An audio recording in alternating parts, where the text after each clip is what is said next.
নমস্কাৰ ছাত্ৰ ছাত্ৰীসকল ইকক চালে স্বাগতম জনাই মই জ্যোতি দাসে আৰম্ভ কৰিব লৈছো আজিৰ ভিডিঅ' আজি আমি পঢ়িব লৈছো ষষ্ঠ শ্ৰেণীৰ অসমীয়া বিষয়ৰ উন্মেষ পাঠ্যপুথিৰ শেষৰটি পাঠ মহোহো গীত ছাত্ৰ ছাত্ৰীসকল এইটো পাঠৰ আমি আজি প্ৰথম অংশ আলোচনা কৰিম মহোহো গীতৰ প্ৰথম অংশত আমি কি আছে চাওঁ আহা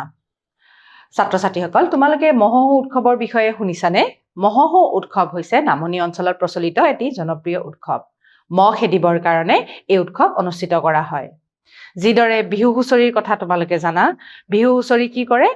গৃহস্থৰ ঘৰত গৈ পেলাই হুঁচৰি দলে আশীৰ্বাদ দিয়ে সেইদৰে মহোহো উৎসৱক ঘৰে ঘৰে গৈ পেলাই এই মহ উৎসৱ খেদা উৎসৱ অনুষ্ঠিত কৰা হয়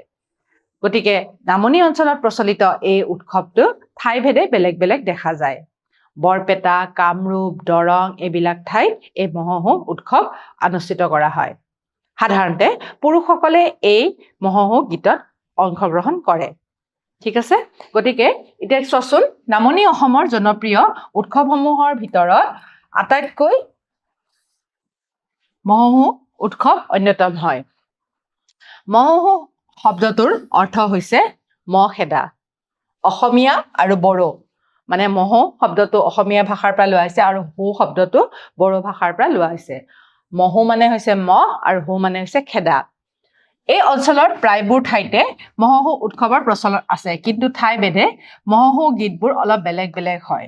এই গীতবোৰত অসমীয়া ভাষাৰ আঞ্চলিক ৰূপবোৰৰ প্ৰভাৱ পৰা দেখা যায় গতিকে গীতটিত যদি তোমালোকে দেখিছা তাতে আঞ্চলিক ভাষাৰ প্ৰয়োগ কৰা হৈছে ইয়াতে পান্য ভাষা অসমীয়া ব্যৱহাৰ কৰা হোৱা নাই ঠিক আছে গতিকে কথিত ভাষা ব্যৱহাৰ কৰা হৈছে তোমালোকে গীতটি বুজিবলৈ অলপ অসুবিধা পাব পাৰা ইয়াৰে যিটো গীত আছে সেই গীতটিৰ অৰ্থকেইটা আমি বুজিবলৈ চেষ্টা কৰো আহা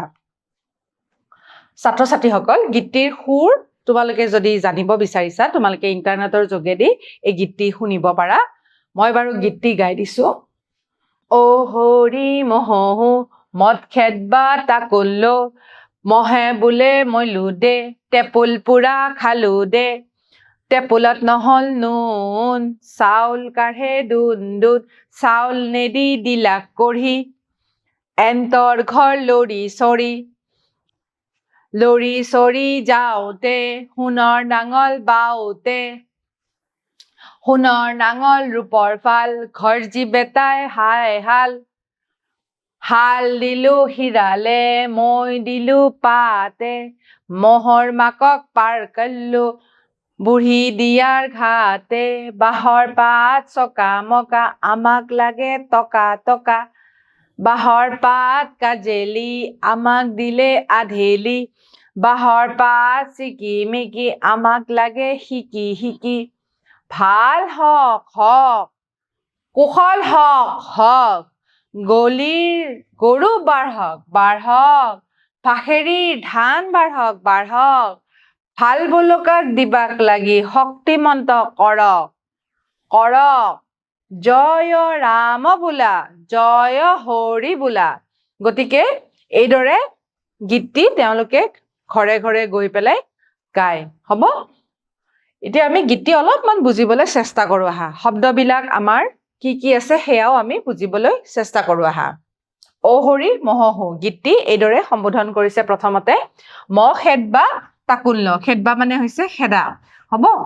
খেদবা মানে হৈছে খেদা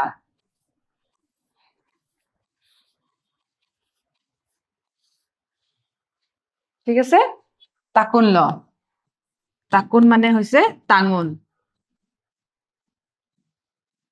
তাকোন হ'ব টাঙোন ল'ব দিছে মহে বোলে মল্লু দে মল্লু মানে হৈছে মৰিলো অলপমান বুজিবলৈ সুবিধা হ'ব যদি আমি শব্দবিলাকৰ অৰ্থ বুজি পাওঁ টেপুল পুৰা মানে হৈছে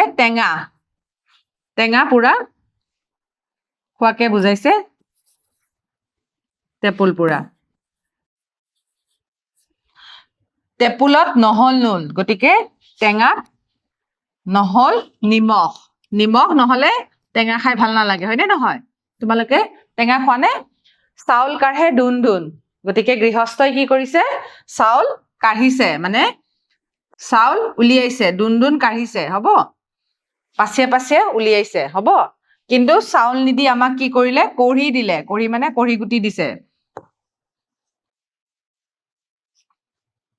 গতিকে গৃহস্থই আমাক চাউল নিদি কি দিলে কঢ়ি দিলে এন্তৰ মানে এওঁলোকৰ এন্তৰ মানে হৈছে এওঁলোকৰ ঘৰ লৰি চৰি মানে কথাৰ থৰক বৰক হল হয়নে নহয় চাউল নিদি পেলাই আমাক কঢ়িহে দিলে হ'ব গতিকে কথাৰ সিহঁতৰ হেৰফেৰ হল ঠিক আছে তাৰপিছত লৰি চৰি যাওঁতে সোণৰ নাঙল বাওঁতে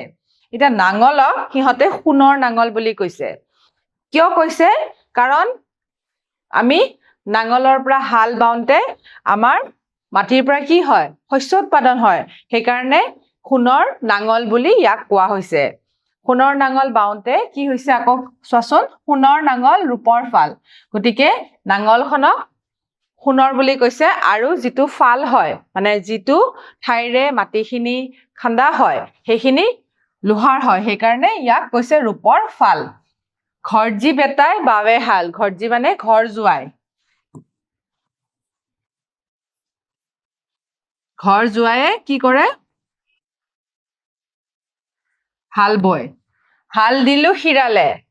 গতিকে শিৰাই মানে আলিয়ে শিৰাই গল হ'ব মই দিলো পাতে হ'ব মই হৈছে এটা কৃষি সঁজুলি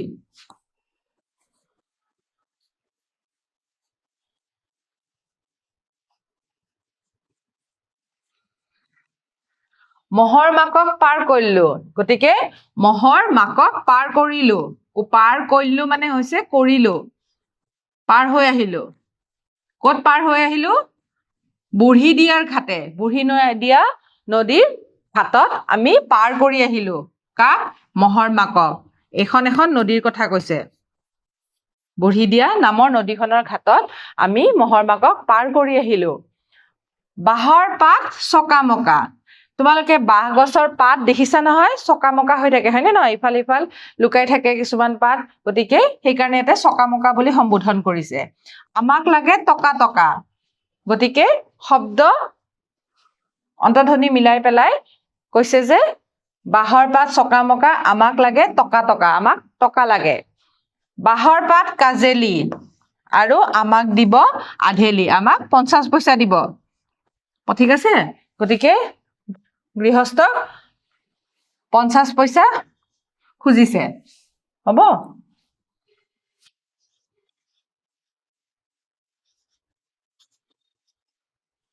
বাঁহৰ পাত চিকিমিকি কৰে নহয় ৰ'দৰ পোহৰত চিকিমিকি কৰে তাৰপিছত আমাক লাগে শিকি মানে 25 পইচা আমাক 25 পইচা লাগে এইবুলি গাইছে গীতটিত ভাল হওক তাৰপিছত গৃহস্থক আশীৰ্বাদ দিছে কি বুলি কৈছে ভাল হওক যিজনে গীতটি ধৰিছে তেখেতে ক'ব ভাল হওক আৰু বাকীবিলাকে হওক বুলি কৈছে ঠিক আছে কুশল হওক তেওঁ কৈছে আৰু বাকীবিলাকে হওক বুলি কৈছে গলিৰ গৰু বাঢ়ক গলি মানে হৈছে গোহালিত গৰু থাকে নহয় গতিকে গোহালিৰ গৰু বাঢ়িব কৈছে মানে আশীৰ্বাদ দিছে ভাখেৰি ধান বাঢ়ক ভাখেৰি মানে হৈছে ভঁৰাল ঘৰত ধান বাঢ়ক মানে ধনী হওক ভাল বোলোকাক দিবাক লাগি শক্তিমন্ত কৰক গতিকে কৈছে যে বহুত ভাল হওক ঠিক আছে আৰু শক্তিশালী কৰি তোলক আৰু শেষত জয় ৰাম বুলি জয় হৰি বুলি হৰিধ্বনি দিছে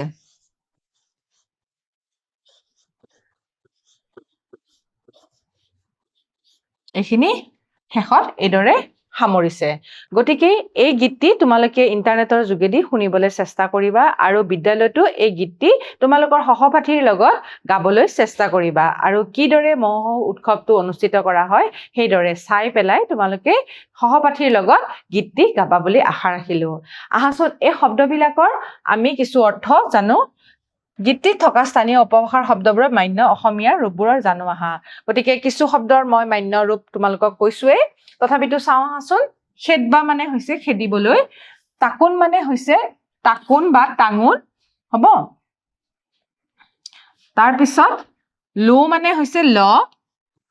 তাৰপিছত মল্লু মানে হৈছে মৰিলো টেপল মানে হৈছে টেপৰ টেঙা নুন মানে হৈছে লোন নেদি মানে নিদি ঠিক আছে এন্তৰ মানে এওঁলোকৰ ঘৰজীয়া মানে ঘৰ জোৱাই বেটাই মানে পু শিৰালো মানে শিৰলুৱে, পাতে মানে মই দিওঁতে ব্যৱহাৰ কৰা দুফলীয়া বা। মহৰ মানে মহৰ, মকক মানে মাকক, কল্লু মানে কৰিলো, আধেলি মানে 50 পইচাৰ মুদ্ৰা, সিকি মানে 25 পইচাৰ মুদ্ৰা, গলিৰ মানে গোহালিৰ, ভাসেৰিৰ মানে ভঁৰালৰ।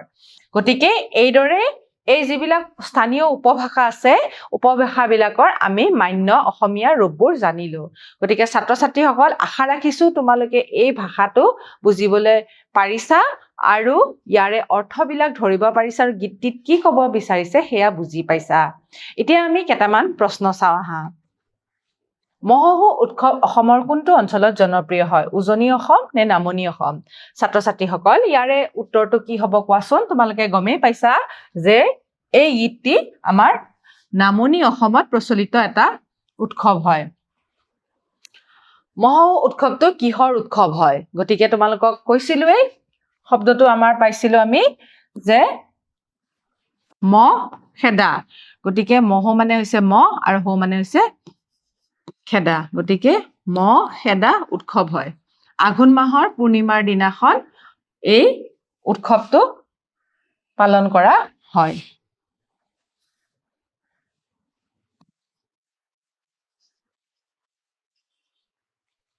মল্লু শব্দৰ অৰ্থ কি? এই উপভাষাটোৰ অৰ্থ হ'ব মৰিলো। হ'ব?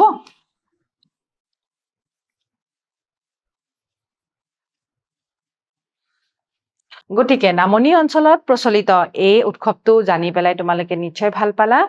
অহা ক্লাছত এই পাঠৰ পাঠ্যপুথিত থকা পাঠভিত্তিক ক্ৰিয়াকলাপত থকা প্ৰশ্নসমূহ আমি আলোচনা কৰিম। অহা ক্লাছত লগ পোৱাৰ আশাৰে আজিলৈ সামৰিছো। নমস্কাৰ।